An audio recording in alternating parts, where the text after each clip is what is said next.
We're going to hear from Dahlia Wasfi, who is an internationally known speaker and activist, born in the United States to an American Jewish mother and an Iraqi Muslim father. She lived in Iraq as a child, returning to the U.S. at age 5. After graduating from Swarthmore College with a BA in biology in 1993, she earned her medical degree from the University of Pennsylvania in 1997. Dr. Wasfi has made 2 trips to Iraq to visit her extended family since the 2003 shock and awe invasion, including a 3-month stay in Basra in the spring of 2006.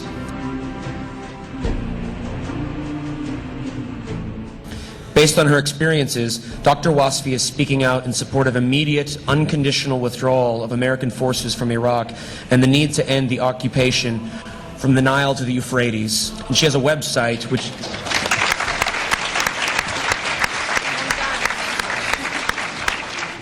Dr. Wasfi's website is www.liberatethis.com. www.liberatethis.com.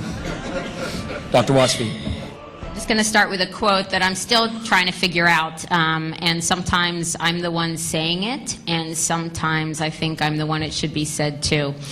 Stated by an Aboriginal activist in Queensland, Australia in the 1970s, "If you have come to help me, you are wasting your time.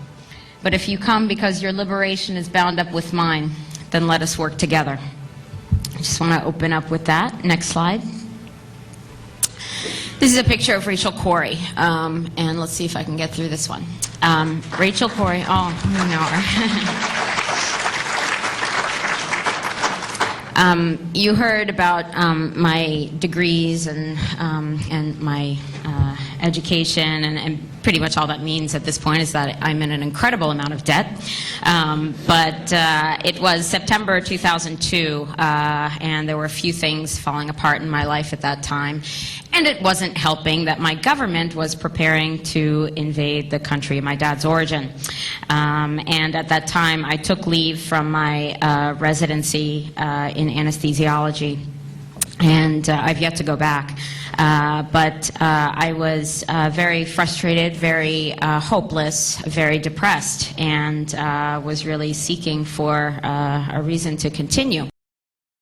And it was around that time that I, as the build-up to the invasion continued. Now, when after September 11th happened, the anti-Arab, anti-Muslim racism in my work environment escalated significantly at Georgetown University Hospital.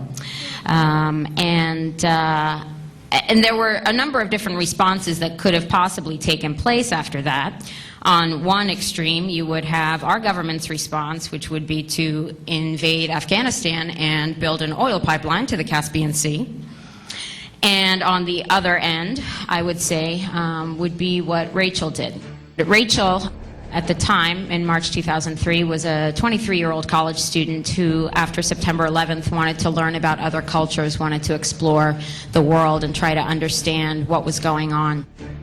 She trained with the International Solidarity Movement and went to Rafah in Gaza, which is one of the most dangerous places for people living there because of the brutal occupation there.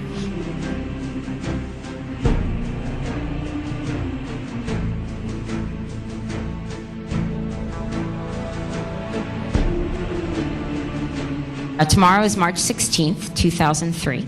It's March 16th, and 5 years ago, on March 16th, 2003, Rachel was with her friends in the ISM doing one of the things they do, which is to basically act as human shields to defend international law. And on that day, as you see in this picture, she was trying to prevent house demolition, which over 60,000 homes have been demolished in the last few years in occupied Palestine, which is illegal. This was the home of a Palestinian pharmacist and his family. And the Israeli soldiers came driving an American D9 Caterpillar bulldozer, tax-free gift from you and me. The first bulldozer came, and Rachel, as you see in her orange flak jacket and megaphone, was quite visible, and she was able to deter the first bulldozer. But a second one came, and after a 3.5-hour standoff, I don't think Rachel ever expected what would happen next. And the Israeli soldier, who was probably younger than she was, mowed her down, kept the blade down of the bulldozer, and backed up over her.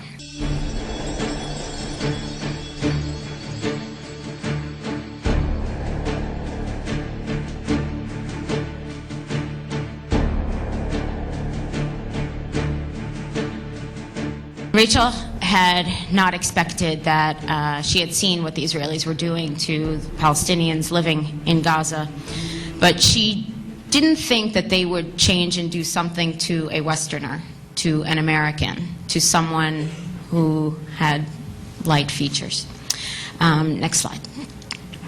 But unfortunately, Rachel was crushed to death that day. The worst part of it is that she was awake the whole time, because when her friends got to her, she said, "My back is broken," and those were her last words.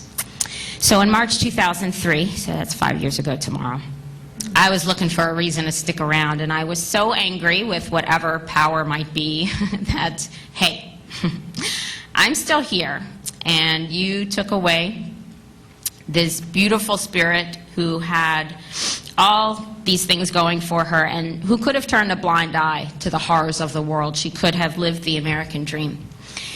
And she chose to go 10,000 miles away to learn about people she didn't even know. And I know she didn't plan to die that day, but she gave her life literally standing up for what she believed in. And she's one of the reasons I'm still here today. And I thought, fine, if you took Rachel, well, I can stick around.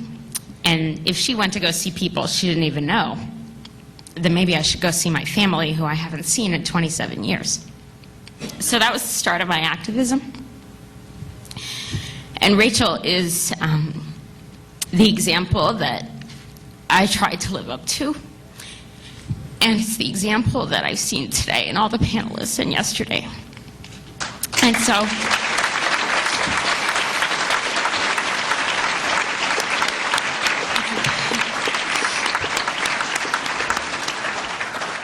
I know I wouldn't get through her story, so anyway, that's this is what an American hero looks like, and these are what American heroes look like, not because they put on a uniform and picked up a weapon, but because they put it down and stood up for the truth.